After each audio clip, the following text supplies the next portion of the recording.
السلام علیکم دوستو، ڈیلی ہیلتھ ٹپس میں آپ کا خوش آمدید۔ دوستو آج کا ہمارا ٹاپک ہے سنگ دان۔ سنگ دان جسے سنگ دانہ بھی بولتے ہیں اور سندھی میں گجی بولتے ہیں، ہندی میں سے پتھری پرندہ بولتے ہیں اور اردو میں سے پوٹے کے نام سے جانا جاتا ہے۔ تو دوستو آج میں آپ کو بتاؤں گا کہ یہ چیز کیا ہے اور حکمت میں اس کے کیا کیا فائدے ہیں، اور آخر میں مجون سنگ دانہ بنانے کا طریقہ۔ تو امید ہے آپ کو ہماری یہ ویڈیو پسند آئے گی، تو چلیے اسے سٹارٹ کرتے ہیں۔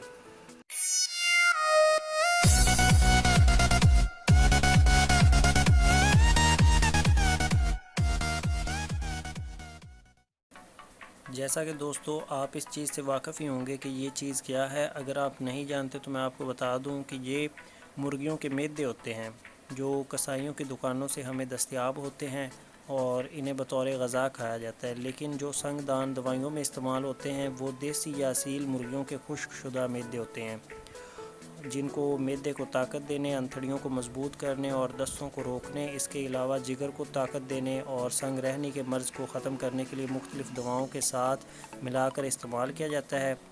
اور ایک بات آپ نوٹ کر لیجئے کہ جو سنگ دان یہ مرغیوں میں پایا جاتا ہے، ضروری نہیں ہے کہ اس کا استعمال کیا جائے۔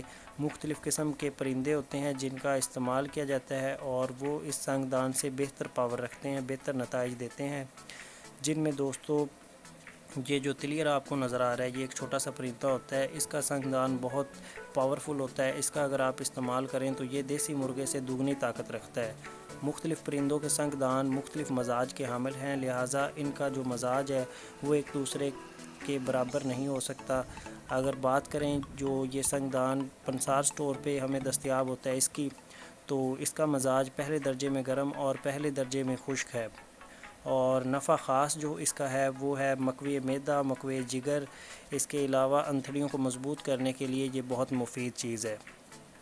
تو ان فائدوں کو حاصل کرنے کے لیے دوستو اس کی ایک معجون تیار کی جاتی ہے جسے معجون سنگ دان یا سنگ دانہ بولتے ہیں۔ ویسے تو یہ بازار سے بھی ہمیں مل جاتی ہے، لیکن کون سی کمپنی اس میں یہ تیلیر کا یا دیسی مرغیوں کا سنگ دان ڈالنا پسند کرے گی؟ ایسا میرے خیال سے تو کوئی بھی نہیں ہے۔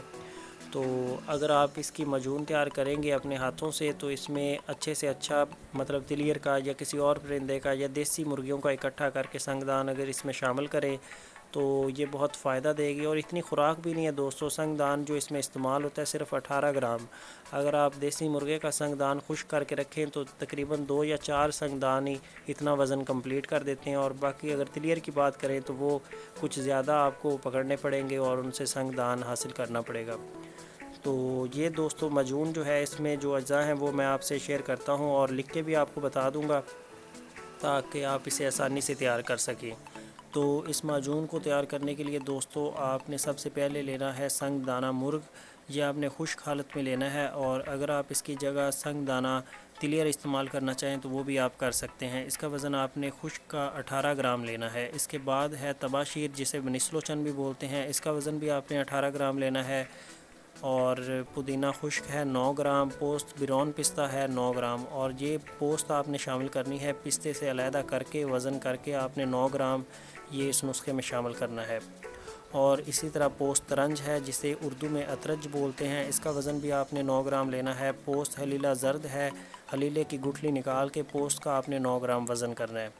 اور گل سرخ ہے 21 گرام، حب الاس ہے جسے پھل الاس بھی بولتے ہیں، اس کا آپ نے 14 گرام وزن لینا ہے۔ بہمن سفید ہے 14 گرام، بہمن سرخ ہے 14 گرام، سندل سفید ہے 14 گرام، سندل سرخ ہے 14 گرام، کشنیز خشک ہے 14 گرام، اور آخر میں لاسٹ میں شہد ہے دوستو۔ شہد آپ نے خالص قسم کا لینا ہے، چھوٹا استعمال کر لیں یا بڑا استعمال کر لیں، جو آپ کی مرضی ہو۔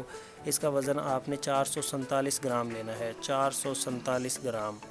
اور پھر آپ نے کیا کرنا ہے، ان تمام چیزوں کو آپ نے باریک پیس لینا ہے۔ جب یہ پاؤڈر بن جائیں اس کے لیے آپ نے گرائنڈر کا بھی استعمال کر سکتے ہیں اور کھرل کا بھی۔ تو جب یہ باریک پاؤڈر بن جائے تو پھر آپ نے شہد میں یہ چیزیں شامل کر دینی اور اسے اچھی طرح سے مکس کر دینا ہے، اور بس ہو گئی یہ معجون تیار۔ پھر آپ اسے کسی جار میں ڈال کے رکھ لیجئے، اور صبح کے وقت آپ کھانا کھانے کے بعد 7 ماشا ہمراہ پانی سے استعمال کیجیے، اور اسی طرح اس کا 1 ماہ 2 ماہ جب تک کہ آپ کا معدہ بالکل تندرست اور ٹھیک نہیں ہو جاتا، انتڑیاں مضبوط نہیں ہو جاتی، اور جس مرض کے لیے اسے استعمال کر رہے ہیں وہ مرض دور نہیں ہو جاتا، اس کا استعمال کرتے رہیے۔ تو یہی تھی دوستو آج کی انفارمیشن. اگر آپ کو ہماری یہ ویڈیو پسند آئی ہو تو اسے لائک کر کے شیئر کر دیجئے اور صدقہ جاریہ میں حصہ دار بن جائیے. اور مزید اچھی ویڈیوز کے لیے ہمارا daily health tips channel subscribe کر لیں. ملیں گے آپ کو نیکسٹ ویڈیو میں. تب تک کے لیے اللہ حافظ.